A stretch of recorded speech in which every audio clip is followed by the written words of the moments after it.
of Cyprus in 300 BC, there lived a very wealthy trader called Zeno. While on a voyage from Phoenicia to Piraeus, his boat sank, along with all of his cargo. Because of that single event, an event that was entirely out of Zeno's or anyone's control, this very wealthy man suddenly became poor in an instant. Imagine you were Zeno. How would you react to your entire life's work getting flushed down the drain by the sheer force of nature? What is the proper reaction? Would you be angry, sad? Would you feel life has cheated you?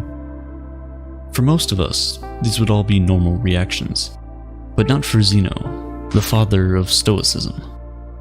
One small change lasts an eternity, and one small reframing of your mindset can cascade into larger and more impactful changes later down the line.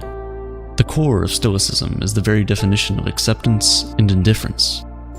After reading the works of Socrates and other great philosophers, Zeno created and taught Stoicism. According to Zeno, although we don't have much control over what happens to us, we do have control of how it affects us, and we must use this control to great effect. Rather than crying over spilled milk, or in this case, drowned goods, Zeno focused on maintaining his composure over the situation, remaining calm and neutral, despite his predicament. Today, people inadvertently view Stoics as people who cannot be broken, people who don't often linger to the emotional extremes, going through things like fits of rage or bouts of anxiety. But the original idea behind Stoicism was much more than that. Rather than just a way to describe people who are unemotional, Stoicism was a way to view, describe, and understand the world. It was a way of life, and that way of life has lasted for centuries. Stoic philosophy can be applied to situations today the same way it was applied thousands of years ago, and its benefits are just as impactful. Stoicism allows us to process these negative emotions from negative experiences, and turn them into the thoughts that give us a unique perspective of the world.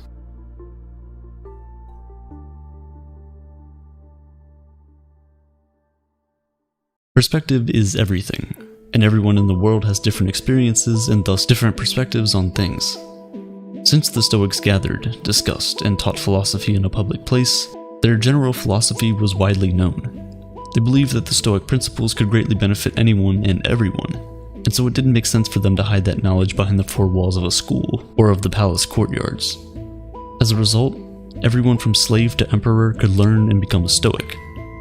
And they did. Some of the world's most notable Stoics include Epictetus, which translates to acquired, as he was once owned as a slave, Seneca, who was a well-renowned statesman, and Marcus Aurelius, a Roman emperor and one of the most powerful men to have ever lived. The early Stoics practiced what they preached, avoiding all forms of segregation and leading the fight against inequality. They even invented the word cosmopolitan, which literally means citizen of the world. When people hear that word now, we think of cities like New York, Toronto, Dubai, and London because of how diverse they are. This was the type of unity and togetherness that the Stoics preached. Even at a time when it wasn't popular, women were allowed to freely learn about Stoicism and become Stoics themselves.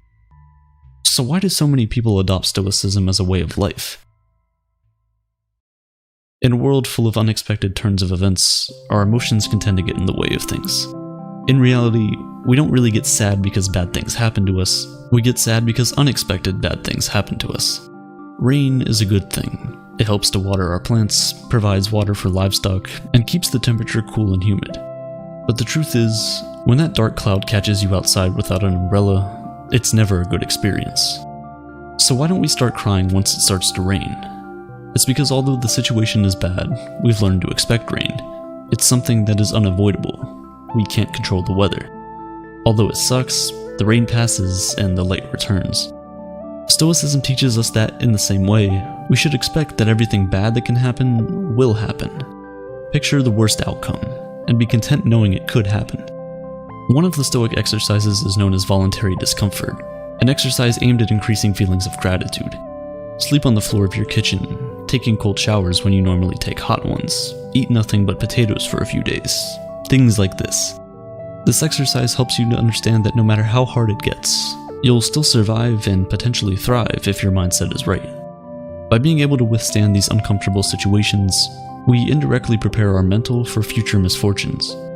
With the current state of the world where advertisements are constantly being shoved down our throats, we're made to believe that if we don't have the next best thing, look a certain way, or make a certain amount of money, that we will never be happy. This message is more important now than ever. We enter the world not knowing much of anything. We grow up being taught things at home, in school, and by observing the world for ourselves. The thing is, a lot of times, all three of these sources of knowledge teach us in different ways. The question is, do we need to internalize all of this knowledge?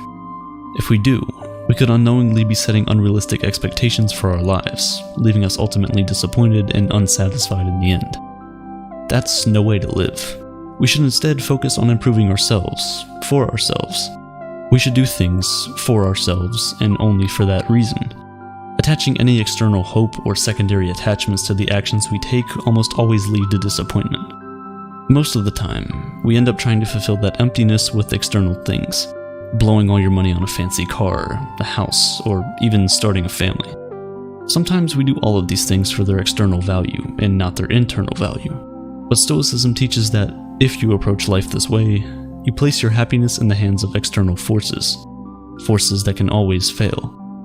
Cars almost always break down, natural disasters wipe away entire cities, and divorce rates climb higher and higher each year. But even the free things in life come at a cost. The cost of space, both physical and mental. As Seneca once wrote, learning to live with less will create space in your life for the things that truly matter to you. Instead, we must place our happiness on our intrinsic value as humans and on nothing we have or can physically acquire.